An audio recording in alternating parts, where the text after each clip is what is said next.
Ayan na, hindi pa man nakapag-file si Madriaga ng kanyang reklamo sa Ombudsman laban kay Vice President Sara Duterte, naunahan na po siya ng mga civil society groups. At ito, patong-patong pong reklamo. Ayon po dito sa Abante PNP, VP Sara, sinampahan ng patong-patong na reklamo sa Ombudsman. Patong-patong na reklamo ang isinampa laban kay Vice President Sara Duterte at iba pang opisyal ng Office of the Vice President at Department of Education sa Office of the Ombudsman.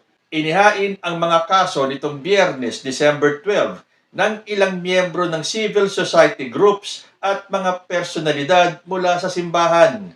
Kabilang sa mga ito ang kasong plunder, bribery, malversation, graft, culpable violation of the Constitution at betrayal of public trust. Kaugnay umano ito ng irregularidad at maling paggamit ng confidential funds na ipinagkatiwala kay Duterte nang mamuno siya bilang kalihim ng DepEd at bilang pangalawang Pangulo. Ay naku, paano pa kaya malulusutan to ngayon ni Sara Duterte? Patong-patong na yan. Susunod pa itong si Madriaga at magfa-file din ng kanyang reklamo diyan din sa Ombudsman.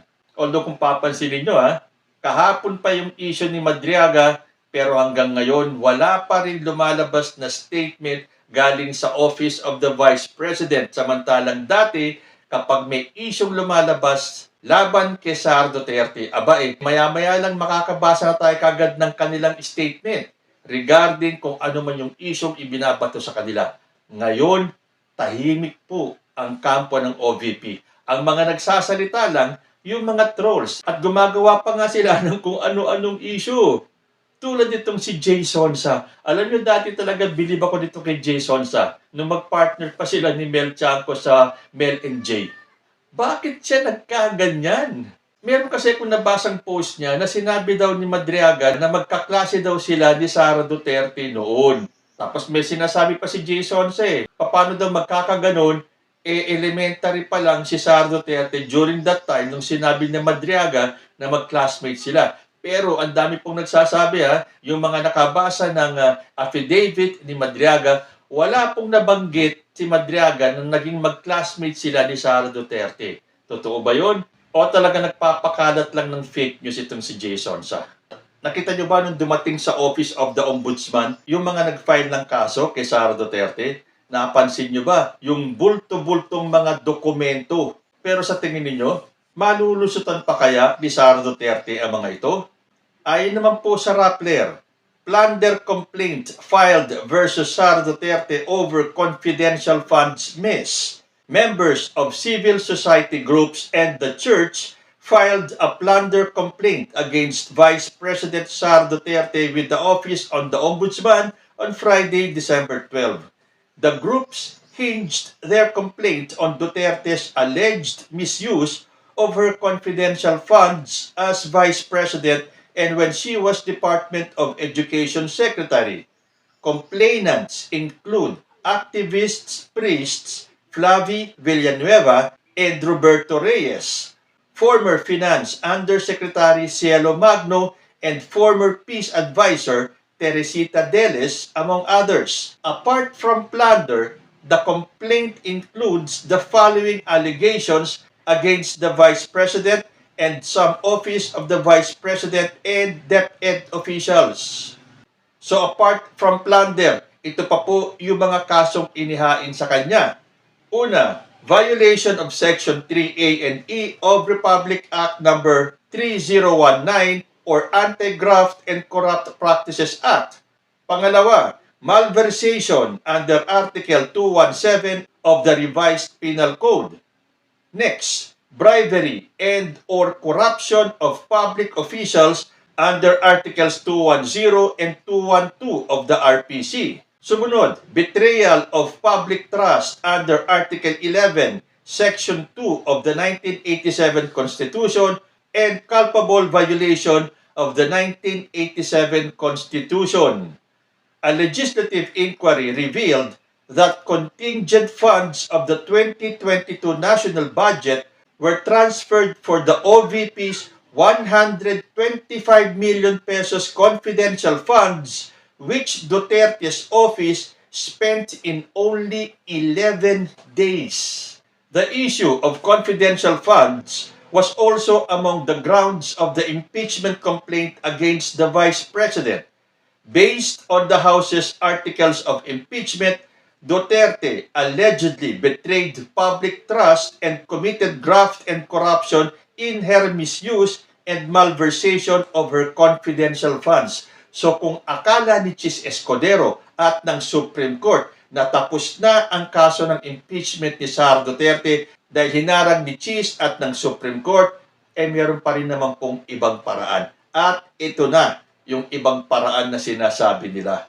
So kung ang akala ni Sara Duterte ay nagoyo na ni Chis Escudero ang publiko, nagkakamali po kayo. Kaya lang, among the charges filed against Sara Duterte, yung po yatang plunder ang isa sa pinakamahirap na i-prosecute. Dahil plunder has three main elements. Number one, the offender is a public officer who acts by his or himself or in connivance with others.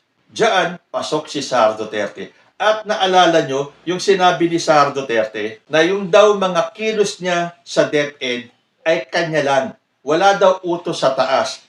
Wala daw sinasabi sa kanya or ini-instruct sa kanya si President Bongbong Marcos. So, she acted by herself. Dito po, pasok na pasok siya. Sumunod, the offender amasses ill-gotten wealth through a combination or series of overt or criminal acts. Hindi nga ba?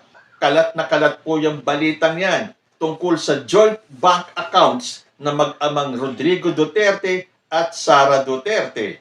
So kung matutuloy ang kasong plunder na yan sa ombudsman, may kapangyarihan ang ombudsman na pabuksan ang mga bank accounts ni Sara Duterte. At ang pangatlo, the total amount in question is at least 50 million. Alam naman natin, sobra-sobra. Kung 50 million lang, 125 million ang pinag-uusapan dito na ginastos in 11 days. Sabi pa sa Rappler, the amount in question is not just about the value of money in the alleged questionable transactions, but it must be the amount of the ill-gotten wealth allegedly acquired for personal enrichment. So, it is not as simple as alleging that Duterte had misused her funds. Kailangan patunayan ng mga complainants that the Vice President allegedly amassed the amount in question to enrich herself or para payamanin ang sarili niya.